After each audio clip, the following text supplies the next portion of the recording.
Hello, Internet, and welcome to Chemical Theory, the show where we discuss all your favorite movies and TV shows and subsequently ruin them. So, there's not been a lot of talk about this, but I've decided to talk about it anyway. How do Elsa's powers work?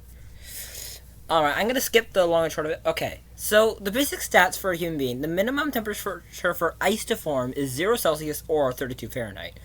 But the minimum survival temperature for humans is 11.8 Celsius or 53.2 Fahrenheit. So yeah, that's the problem is low temperatures kill on a biological level by systematically shutting down cellular metabolism, destroying tissue through freezing, and halting vital organ functions, primarily the heart and the brain. When core body components drops down to below 35 Celsius or 95 Fahrenheit in hypothermia, the body can no longer generate enough heat to maintain homeostasis. We've all seen Elsa call out, "The cold never bothered me anyway." But as we've established, the cold shouldn't be just a nuisance, it should be a death sentence.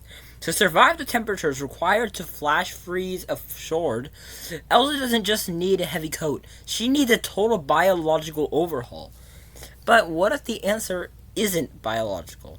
What if Elsa isn't creating ice, but rather just deleting energy? Theory 1, the void. If Elsa has a microscopic singularity, or like a mini black hole, sucked right into her palm, it would solve the "where does the heat go" problem. Thermodynamics tells us that energy cannot be destroyed. It can only be transferred. To turn liquid water into ice, you have to remove thermal energy. Q equals mLF, where Q is the heat released, M is the mass, and LF is the latent heat of fusion.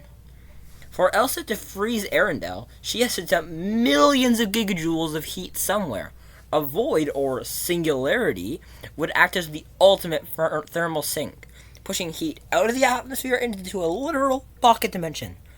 The flaw, though, if Elsa was carrying a black hole, the gravitational pull would turn Arendelle into a spaghetti dinner long before the first snowflake fell.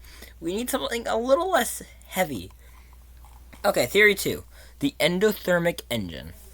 What if Elsa's body functions like a massive magical heat pump?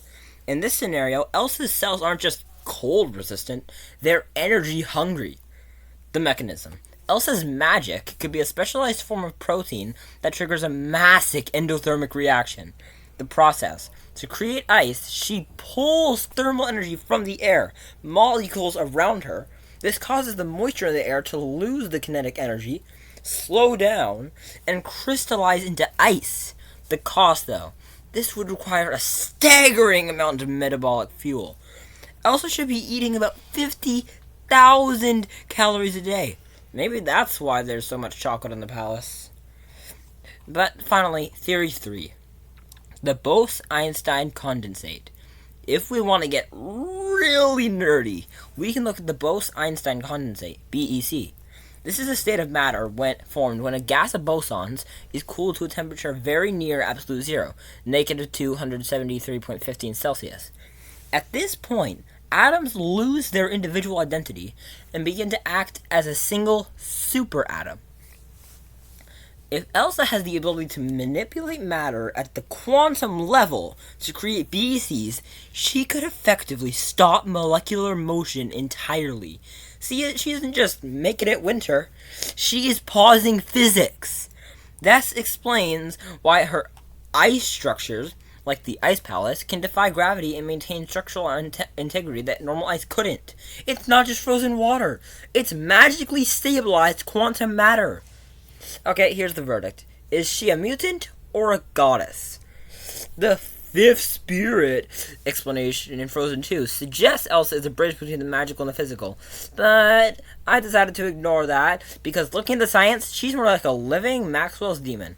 Maxwell's demon. A hypothetical creature that can sort fast-moving molecules from slow-moving ones, effectively destroying entropy and violating the second law of thermodynamics. Elsa sorts the energy of the world, pushing the heat away and leaving the cold behind. She isn't just a queen, she's a walking, singing violation of the laws of the universe. But hey, that's just a theory. A chemical theory. Thanks for watching.